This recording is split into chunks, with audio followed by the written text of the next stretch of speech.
Hey guys, welcome back to the channel, and welcome back to the Studio Cafe.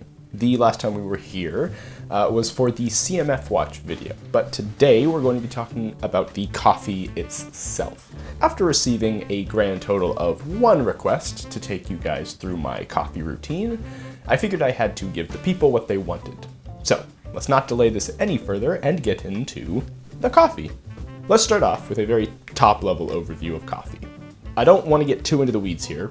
If you want deeper information about this, go check out any video from my personal favorite coffee YouTubers, James Hoffman, Morgan Drinks Coffee, and Lance Hedrick. And there are many, many more. Those are kind of just the main 3 that I was able to find. They all have either placed top 2 in the World Barista Championship or coached someone in the top 2 of the WBC. So, I don't know, they might just be a little qualified. At the very base level, coffee is beans and water. In order to be more efficient with how much we're able to extract from the beans, we grind them up to increase the surface area so that the water can do more work more efficiently. However, at this point in the process, we just have a murky slurry of brown water. So how do we separate the sweet brown yum yum from the rest of the kind of leftover stuff in there? Generally speaking, this is done with a filter of some kind. And this is where the fun and beautiful aspects of coffee and coffee making come in. Most coffee equipment that you can find on the market can be boiled down to a filter of some kind with a place to put water and beans, and a place for the bean juice to be separated out into. The simple and straightforward nature of the coffee brewing process allows a lot of latitude for designers to play around with the general designs of their brewers. I think coffee appeals to me not only because it tastes great when it's made well, and because there's a lot of room to play and hone your craft, but I think most of all, I'm drawn to coffee because there's just a huge variety of designs to find for something as simple as a V60. I think the coffee space really exemplifies the sentiment that just because something works doesn't mean we can't design a more beautiful and delightful version of that thing. Like I said, this V60, for example. This one that I have here is an extremely cheap and functional version of a V60. And I absolutely love that about it. To me, it represents a great jumping on point. But there's also a huge rabbit hole for you to fall down and find your exact perfect version of this extremely simple design. Or, even better, you can make your own exactly perfect version of this design. Now that we've covered what I love so much about coffee and the very general basics of what coffee brewing is, in this section we're going to be covering my personal methods and process that I use pretty much every day. So in general, there are 2 different families of brewers: percolation and infusion. And when I say percolation, I don't mean coffee percolators. That's a whole nother thing that I'm not really going to get into in this video. When I say percolation, I'm talking about brewers that have a filter which sits over a carafe of some kind, or really just anything to catch the coffee after it's been brewed. And then inside that filter goes the coffee and the water, and we kind of just let gravity and grind size determine how fast it'll brew. And when I say infusion, I'm talking about brewers like the classic French press, where you put your coffee and your water together and just kind of let them sit, and then eventually strain out the grounds from the drinkable coffee. Now, I think you probably have enough of a basic understanding to go off of, so we'll get started with my personal routine and my personal methods. The first method I use, and the one I use probably the most often, is percolation. Specifically, I use this V60. I love this for its simplicity and ease of setup and breakdown. A lot of coffee brewers, while beautiful, tend to get a bit on the rebuscated side. That is to say, they add a lot of bits and bobs which, while often beautiful from a design standpoint, aren't necessarily conducive to a fast and simple cup of coffee. Given that I have a cup with breakfast every day, I tend to prefer not to have to do too much faffing about with my equipment to get a good cup. And I find that a V60 tends to be a pretty perfect workflow for me. It's a fairly simple setup with just a couple parts, and it sits right on top of the thing that you're gonna drink your coffee out of. So the only thing you really need to wash is the cone after you're done brewing. And that's just a quick rinse in the sink. So I'll do kind of a quick demo on how I use a V60. I'm not gonna get too into the specifics of actually brewing with a V60 because really I just use James Hoffmann's V60 technique, which I'll go ahead and link to. So the reason that I find this to be extremely simple is because all you really need is a cup and your V60.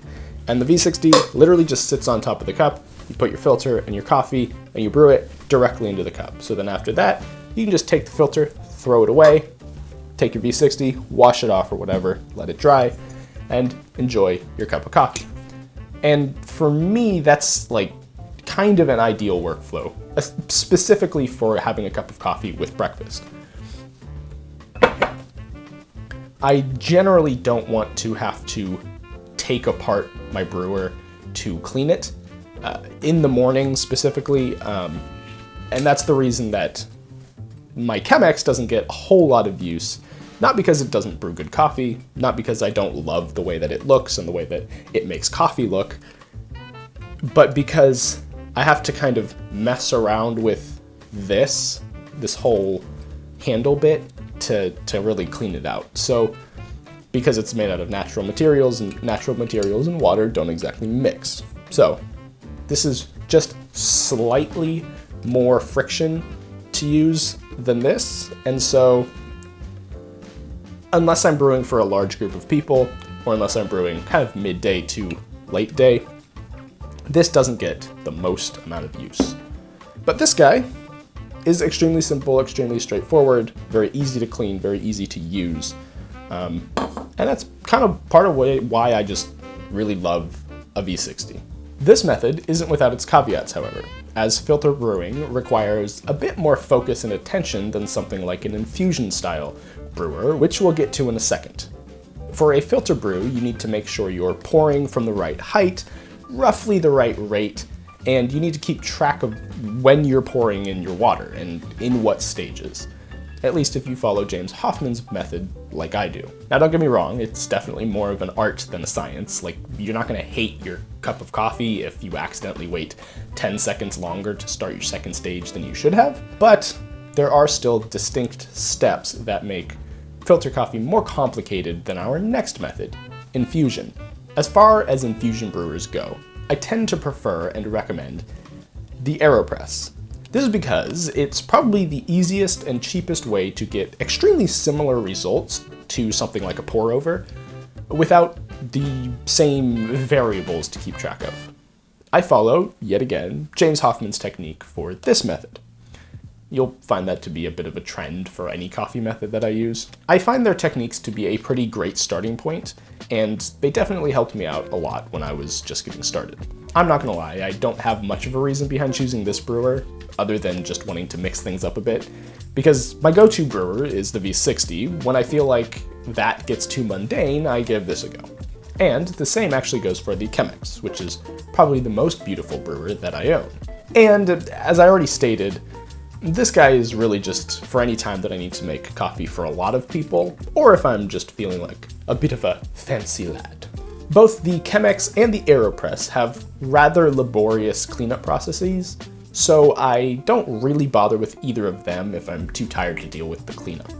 I tend to gravitate more towards these two when I'm making coffee midday or towards the evening, because at that point I've got more energy to deal with all of that.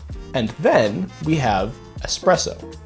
Now, espresso can be an absolutely massive rabbit hole of variables and techniques to keep track of and master.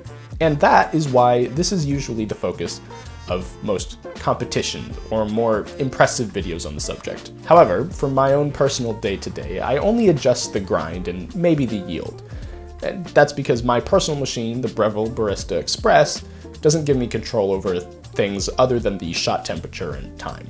However, even when ignoring variables like the mineral content in the water, the pressure at the group, the pressure curve over the course of the shot, or even just the dose of the coffee, it's still a bit of a bitch to really dial in. And so, unless I've already gotten the coffee dialed in how I like it from the start of the bag, I tend to keep this for more of a midday coffee. Again, when I have more energy to deal with all of that process. Plus, the cleanup process for this is more involved than other methods. So, while I do like a good espresso, I make it less often than pour-overs or infusion. Now we have an idea of how I make my coffee, let's talk about the coffee itself. I personally like coffees that are a bit more on the acidic side of the spectrum. What does that mean? And how do I know, you might be asking? Well, that's where the ostensibly pretentious parts of specialty coffee come in. Roast date and tasting notes. So we'll do a quick rundown on how coffee roasters talk about their coffees.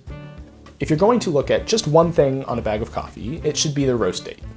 You want to get your coffee pretty close to the roast date, though many coffees will benefit from a week or two of a resting period between actually roasting and brewing. So don't stress too much about getting a coffee like the day after it was roasted or anything like that. The general rule of thumb is that you want it to be closer to the roast date, because the farther away that it gets, the more volatile compounds will leave the coffee.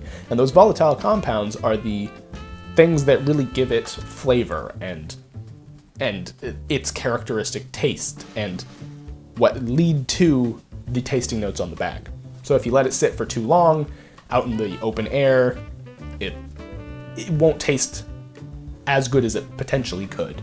And there are plenty of ways to mitigate that. You can freeze it if you're going to store it for a long period of time. You don't really want to do that if you're going to be using it every day, because when you open the freezer, water will condense on the beans and that will extract some of those volatile compounds, and you don't want that. Or you can store it in a vacuum, which will help, but maybe not by a super significant amount. Generally speaking, just leaving it in the bag that it came from and making sure you close it nice and tight and squeeze all the air out of it should keep you fine for as long as that bag is really going to last you. So you don't need to stress too much about the freshness of the coffee. It's not too specific. But how will you know how the coffee will taste? That is a great question. That's where the tasting notes come in. Something that's very important to note when talking about tasting notes is that they aren't flavors. If you buy a coffee that says that it has notes of milk chocolate and vanilla, do not go in expecting to taste milk chocolate and vanilla. Coffee is coffee, and it'll always taste like coffee. However, where coffee varieties, processing methods, and roast levels differ is mainly in the balance of bitter and sour compounds. And these are the compounds that we extract during the brewing process. So when a bag says it has notes of lemon, it's saying it leans more towards the sour end of the spectrum. So when picking out a bag of coffee at the cafe, I generally aim for coffees which lean more towards sour, because I've found that while I don't love very heavily sour coffees, I do prefer a sour coffee to a particularly bitter one. And specialty coffee generally leans more in that direction, and this is because they tend to roast their coffees on the lighter end, which leads to a more sour coffee. Not inherently, however. The coffee itself is not more sour. It really has to do with how easy it is to extract those compounds from the coffee. With a lighter roasted coffee, the coffee is less brittle, and so it's harder to actually extract the same compounds from that same bean. If it was roasted at a much darker level, they could be two coffees of the exact same plant, and if brewed at with the same method, the same times and everything, one would be significantly more sour because it's harder to extract all of the stuff inside of it. And the compounds that come out of a coffee first are the sour compounds, and then it moves over to the bitter.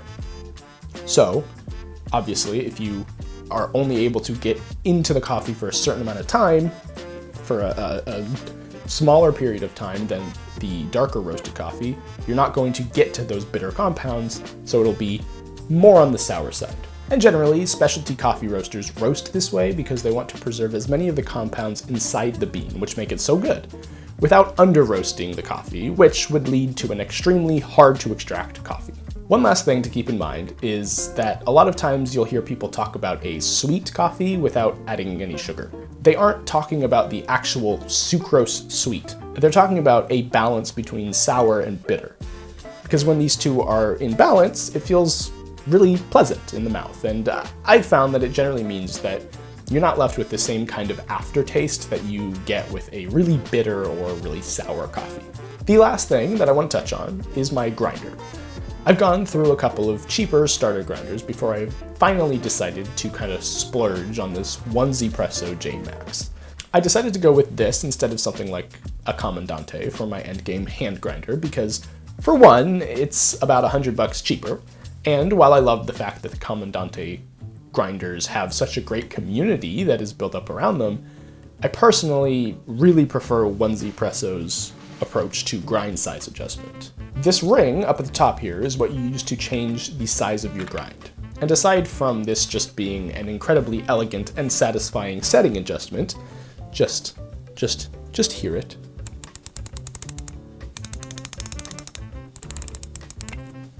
And aside from just being an incredibly elegant and satisfying setting adjustment, it also allows me to get a finer adjustment than the Comandante does, at least at the time that I bought this. Now, as with all things in coffee, this can be a huge rabbit hole to go down, with everything from the orientation of the burrs to whether they're conical or flat affecting the taste of the coffee. And generally, hand grinders will come with conical burrs, and within the coffee community, people consider conical burrs to have a specific taste profile that they impart on the coffee because of how they grind the coffee.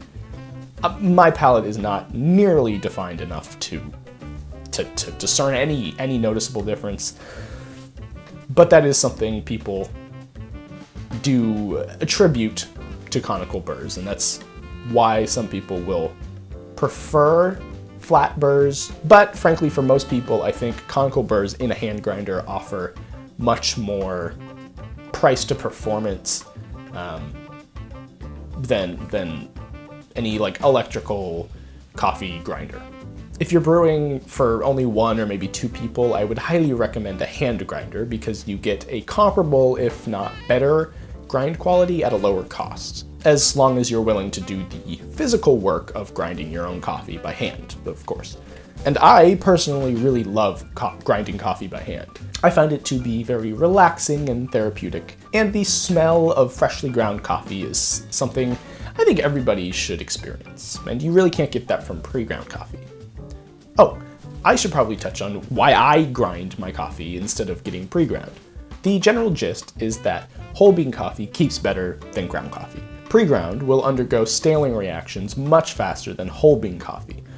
So grinding it yourself helps keep those amazing flavors from escaping the bean. But this is just my routine. There's a lot that's up to interpretation in coffee making. And preference, of course, plays a huge part in deciding everything, from what beans to use, to what ratio, to what method. There is really no golden rule, though if you're interested in diving deeper into the rabbit hole of coffee, I highly suggest you check out James Hoffman, Morgan Drinks Coffee, and Lance Hedrick here on YouTube. They are all amazing and make wonderfully informative and helpful videos all about coffee and how to get into the hobby. So, I hope you enjoyed this little dive into yet another one of my hobbies. And to 777 Craig, I hope you got everything that you wanted to know out of this video. If you all want more coffee videos like this, or you just want me to check out cool coffee equipment and stuff like that, let me know because I would love to make more. But for now, thank you so much for watching. I know you didn't have to. I hope you have a great day, and happy gaming.